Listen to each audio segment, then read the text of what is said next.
Okay, hello everybody. How y'all doing? Welcome back to the Portland Pickles pregame show. Today, as you can see from the shot behind me, it is a gorgeous day. It's a fantastic day for a ball game. Get yourself on down here. You don't want to miss this. We've got the Cowlitz Black Bears in town, so it's bear season, open season on all Cowlitz Black Bears. Anyway, on my right, I've got Mike Chexx. On my left, I got Coach Magdeleno. And bring us in, Mike. All right, sounds good. Mags, congratulations and welcome back. You're coming off a series win down in Bend. Nicely done. Tough series.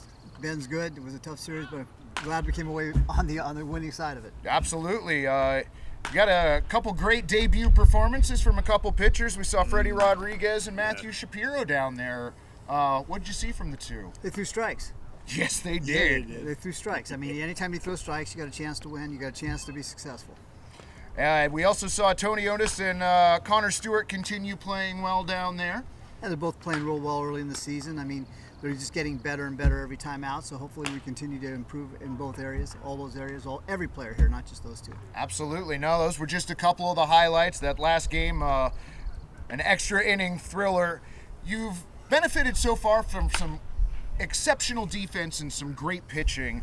Another series in which the team had no errors committed against Bend, and y'all have got a fielding percentage of .980, good enough for first place in the league. Is that something that you and the coaching staff have focused on so far this season? Since we've been here, we've always preached pitching and defense. Pitching and defense travels, right? It just travels, and it wins in the playoffs. So we want to be able to do those two things. The baseball team can do three things. It can pitch, it can play defense, and it can be offensive. Good teams can do two of the three things well. A great team does all three things well. Right now we're doing two things well. I mean, so we're a good team. Right. So we're right where we need to be, which I believe is 8-5. Mm-hmm. And if you look back last year, we were 8-5 at the same point of the season to the day. Okay. After 13, and we actually played Cowlitz game 14. So that's wild. That's pretty crazy. Yeah, no. Well, speaking of the good pitching, team's got a 2.48 ERA, good for second in the West Coast League. I'm guessing that's something you and the staff are hoping will just continue.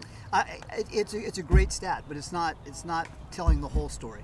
If you want to be completely honest about it, and we are always going to tell you the truth, we walk too many people. All right, so that is a good ERA. It could be better if we didn't walk people. So we've got to trust our stuff. We got to attack the strike zone, try to get early and soft contact. We're not doing that on a consistent basis right now, and that's why we're 8-5. Well, and I know that's one of the things that you're stressing is getting ahead in the counts when you're pitching and not letting the leadoff runner get on. It's important. I mean, you got to control the LOM, the leadoff man. We want to control him offensively. We want at least a minimum of 4 opportunities to have him on base. You score about 70-75% of the time once he's on base. When you don't give up an LOM, you have a chance to be in the ball game. So let's use the Bend as an example. We went the first game, the second game, and until the 9th inning, we didn't give up one leadoff man, which is why we won 2-0, and it's why we won 4-2. We gave up the leadoff man in the 9th, dodged the proverbial bullet. We give up the leadoff man in the 10th, both walks. He scores. So there's a reason we lost the ball game, because Ben was pitching it, we were pitching it, both teams were playing the game the right way. But the bottom line is you got to control the leadoff man.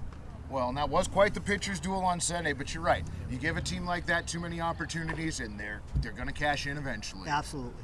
I see that we got Alex Gavea making his 2024 Pickles debut tonight.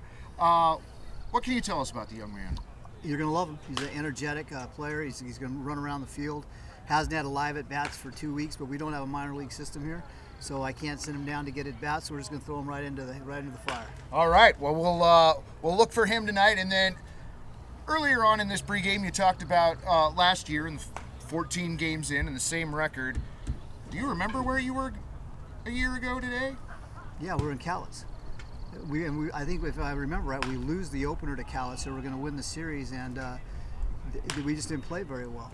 Well, very early in the morning, 1 year ago today, Mags, at 12:15 a.m., the lights went out here at Walker Stadium. Shoot, yeah, I remember that. Yeah. Is that the anniversary tonight? Today is the anniversary of the lights going out. What do you remember from that night? First time. First time. First time. I didn't know what the heck hit me, man. Water came on. I thought somebody had thrown something out of the stands, and I knew there was a big screen behind me. So then I looked down and go, "Hey, sprinklers are on. We're getting rained out again." As fun as the lights going out were, the sprinklers coming on was almost more funny. I forget our home plate umpire's name that night, but in all of the chaos that was that 15 or 20 minutes, he was standing there getting hit by the sprinkler on the lower back leg, and I don't think he noticed for like the first 30 seconds. He just stood there and took it. There was so much going on. Well, it was a night to remember. It was something you want to remember, but you want to forget.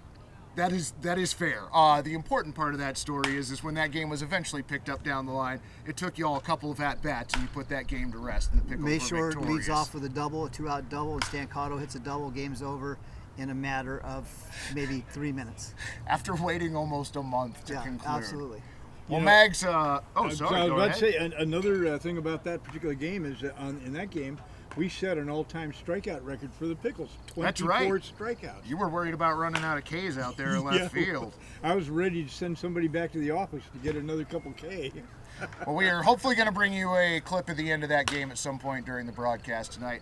Mags, good luck tonight against the Cowlitz Black Bears. Absolutely. Ron, did you have anything for us? Oh, you bet I do. Go Pickles!